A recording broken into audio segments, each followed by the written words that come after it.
ہو جاتے ہیں 1970 کے المیے سے، جس میں ہم نے مشرقی پاکستان کو کھویا اور بنگلہ دیش تخلیق ہوا. اس کے اوپر ہم نے کوشش کی ایک شروع میں کہ حمید الرحمان کمیشن رپورٹ جو ہے وہ بن جائے تاکہ پتہ چلے کہ کون ذمہ دار تھا. وہ آج تک نہیں چھپ پائی ہے. اب آ جائیے آپ سکوت کشمیر کی طرف. جس لاپرواہی سے ہم نے ہندوستان کو یہ ہڑپ کرنے دیا ہے اس کی مثال میرا خیال ہے انسانی تاریخ میں آپ کو نہیں ملے گی. یہ کیا میں اس کے لیے لفاظی استعمال کروں؟ مجھے تو شرم آتی ہے اس کے اوپر بات کرتے ہوئے بھی. Subscribe now and press the bell icon. Never miss an update. 73 سال ہو گئے. 73 سال پاکستان کو ہو گیا ماشاءاللہ. اور اس 73 سال میں پاکستان میں کئی اہم لوگوں کو قتل کر دیا گیا. کئی بڑے سانحے ہوئے. ان میں ایک بہت اہم اور بہت بڑا اور بدترین سانحہ مشرقی پاکستان کا ہے. اے پی ایس کا سانحہ وہ بھی بہت ہی تکلیف دہ ہے. آنکھوں سے آنسو نکل آتے ہیں جب معصوم بچوں کو قتل کیا گیا. اسی طرح بہت اہم 1947 سے لے کر آج تک اہم رہنماؤں کو قتل کیا گیا. لیکن کیا اس سے کچھ ہم نے سیکھا؟ کیا ہم نے ذمہ داروں کا تعین کیا؟ کیا ہم نے ان کو سزا دی؟ آئیے پڑوسی ملک میں آپ دیکھیے شیخ مجیب الرحمان کے لوگوں کو سزا دے دی گئی. اندرا گاندھی کے جو لوگ تھے قاتل اس کو بھی پکڑ لیا، اس کو سزا بھی مل گئی. ایون جو گاندھی جی تھے انڈیا کے ان کے بھی قاتل پکڑے گئے. کیا وجوہات ہے کہ پاکستان میں اتنے بڑے اہم لوگوں کو قتل کر دیا جاتا ہے اور ان قاتلوں کو کوئی پکڑتا نہیں ہے؟ کوئی ان قاتلوں کو قتل کا، مشرقی پاکستان کی اس تباہی کا، اتنے بڑے سانحہ کا تعین تک نہیں ہوتا ہے کہ کون ذمہ دار ہے. آپ افغانستان دیکھ لیں، آپ ایران دیکھ لیں، آپ بھوٹان دیکھ لیں، آپ بنگلہ دیش دیکھ لیں. کسی دن اس پہ پروگرام ہو جائے گا کہ کون کون سے ملک میں. ایون آپ امریکہ دیکھ لیں، نیپال دیکھ لیں کہ جو لوگ کسی سانحہ کا حصہ بنے وہ قاتل پکڑے گئے، انہوں نے سزا دی گئی. پاکستان میں ایسا کیوں نہیں ہے؟ کیا وجوہات ہے؟ یہ بہت بڑا سوال ہے. اور اب سکوت آپ کے کشمیر بھی ہو گیا. ابھی اس کے ذمہ داروں کا تعین کوئی نہیں ہو رہا ہے اور آئندہ چل کے اس پہ جب یہ حکومت ختم ہوگی تو یہ بہت بڑا ایک سوال بنے گا.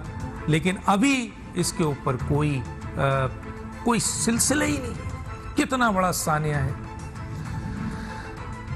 اس ایشو پہ ہم بات کریں گے. اس کے ساتھ ساتھ آج بھی ہم نے نہیں سیکھا ہے. آج بھی اس ملک کے اندر وہی ہو رہا ہے. نہ آئین کی پاسداری ہوتی ہے، نہ حلف کی وفاداری ہوتی ہے، نہ سیاسی استحکام ہے یہاں، نہ معاشی جو ہے وہ معاملات درست ہیں، نہ قانونی اور آئینی معاملات درست ہیں، نہ جسٹس ہو رہا ہے، نہ انصاف ہو رہا ہے. کیا ہو رہا ہے؟ اگر ہو رہا ہے تو بتائیے، اور اگر نہیں ہو رہا ہے تو ہم نے کیا سیکھا؟ ہم کہاں لے جا رہے ہیں اپنے ملک کو؟ آج سیاسی عدم استحکام عروج پہ ہے، ٹکراؤ کی پوزیشن پہ ہے. معاشی بحران جو ہے اس وقت تباہی کے دہانے پہ ہے. آئینی اور قانونی ہر طرح سے ہم ذلیل ہو رہے ہیں. بار بار شرمندگی ہو رہی ہے. ہم آئین اور قانون کی پاسداری نہیں کر رہے ہیں، حلف کی پاسداری نہیں کر رہے ہیں. اور ایک ووٹ ہے، واقعی اس کا تقدس سامنے نظر نہیں آتا ہے. سلیم بخاری صاحب آپ کی طرف ہی آ جاتا ہوں. پہلے 73 سال کا عرصہ ہے سر، آپ کے سامنے کھلی کتاب ہے. بہت اہم ترین لوگوں کو قتل کیا گیا. نہ ان کے قاتل پکڑے جاتے ہیں، نہ کوئی سزا ہوتی ہے. اسی کی طرح آگے جائیے، سکوت ڈھاکہ، یہ دسمبر ہے سر، ڈے منا رہے ہیں ہمیں اپنی شرمندگی کا، اپنی ذلت کا. لیکن اس کے تعین نہیں کر سکے ابھی تک کہ کون ذمہ دار ہے. سزا تو بہت دور کی بات ہے. اس کے بعد سانحہ APS، اس میں آنکھوں سے آنسو نکلتے ہیں، معصوم بچوں کو جس طرح قتل کیا گیا ہے، اس کے ذمہ داروں کو بھی تعین نہیں کر سکے، اس کے اوپر بھی ہم ان کے ذمہ داروں کو سزا نہیں دے سکے۔ اس کے بعد آپ آ جائیے سر جی، یہ موجودہ ابھی جو صورتحال ہے اس میں اس دور میں سقوط کشمیر بھی ہو گیا سر، کیا کہیں گے سر؟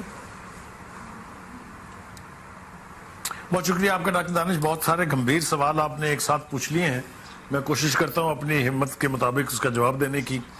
پہلی بات تو یہ ہے کہ آپ نے بالکل درست کہا کہ ہمارے ہاں اتنے بڑے بڑے سانحات ہوئے، اتنے بڑے حادثات ہوئے، اتنے بڑے لوگ قتل ہو گئے، آج تک نہ کسی کو ذمہ دار ٹھہرایا گیا، نہ کسی ذمہ دار کو پکڑا گیا، نہ کسی کو سزا دینے کا سوال ہی پیدا نہیں ہوتا۔ شروع ہو جاتے ہیں 1970 کے المیے سے، جس میں ہم نے مشرقی پاکستان کو کھویا اور بنگلہ دیش تخلیق ہوا۔ اس کے اوپر ہم نے کوشش کی ایک شروع میں کہ حمید الرحمان کمیشن رپورٹ جو ہے وہ بن جائے تاکہ پتہ چلے کہ کون ذمہ دار تھا، وہ آج تک نہیں چھپ پائی ہے، اور میرا نہیں خیال کہ کبھی چھپ پائے گی۔ اس کا کچھ حصہ بھارت میں چھپا تھا، جو کس طرح وہاں پہنچا وہ بھی ہمیں آج تک پتہ نہیں چلا، اور اس کے مطابق جو ہولناک صورتحال سامنے آتی ہے اس کا کیا آدمی یقین کرے اور کیا نہ کرے۔ لیکن یہ بہت بدقسمتی کی بات ہے کہ آدھے سے زیادہ ملک کا حصہ ہم نے کھو دیا۔ کیا رویے تھے، کیا وجوہات تھی، اس کے اوپر میں تھوڑی دیر میں آتا ہوں۔ لیکن آج بھی میرے خیال سے وہ لوگ جو متاثرین ہیں اس کے، وہ لوگ جن کے بزرگوں نے وہاں جانیں دی تھی، جنہوں نے جامع شہادت نوش فرمایا تھا ایسٹ پاکستان میں لڑتے ہوئے، ان کے کنبوں کو آج بھی انتظار ہے کہ پتہ یہ چلے کہ یہ ڈیبیکل کیسے ہوا تھا۔ لیکن جیسا میں نے کہا ہمیں اس کے بارے میں جلدی کچھ معلوم ہونے والا نہیں ہے۔ آ جائیے اس کے بعد جو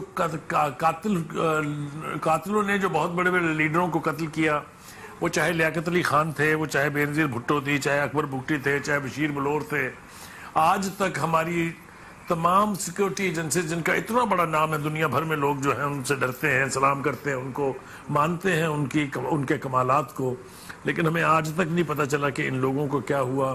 جب پتہ ہی نہیں چلے گا تو سزا کس کو ملے گی، اور جس سزا نہیں ملے گی تو پھر یہ جرم بار بار ہوتے رہیں گے۔ اب آ جائیے APS کی طرف جلدی سے۔ APS میں 2-3 چیزیں ایلیمنٹ ایسے ہیں جس کا جواب ندارت ہے۔ پہلی بات تو یہ کہ بارڈر کراس کرنے کے بعد وہ لوگ کیسے پہنچے اتنا ڈیپ انسائیڈ پاکستان، اور آ کے APS کے سکول کے اوپر اتنے مظلوم بچوں کی ہلاکتوں کے، ان کی شہادت کے ذمہ دار ہوئے، لیکن آج تک ہمیں یہ پتہ نہیں چلا کہ وہ کس کا ڈیفالٹ تھا، وہ سیکیورٹی ایجنسیز کا فیلیور تھا، وہ انٹیلیجنس کا فیلیور تھا، وہ کیا تھا، ہمیں کبھی پتہ نہ پہلے چلا نہ اب لگے گا۔ اب آ جائیے آپ سقوط کشمیر کی طرف۔ جس لاپرواہی سے ہم نے ہندوستان کو یہ ہڑپ کرنے دیا ہے، اس کی مثال میرا خیال ہے انسانی تاریخ میں آپ کو نہیں ملے گی۔ یہ کیا میں اس کے لیے لفاظی استعمال کروں، مجھے تو شرم آتی ہے اس کے اوپر بات کرتے ہوئے بھی۔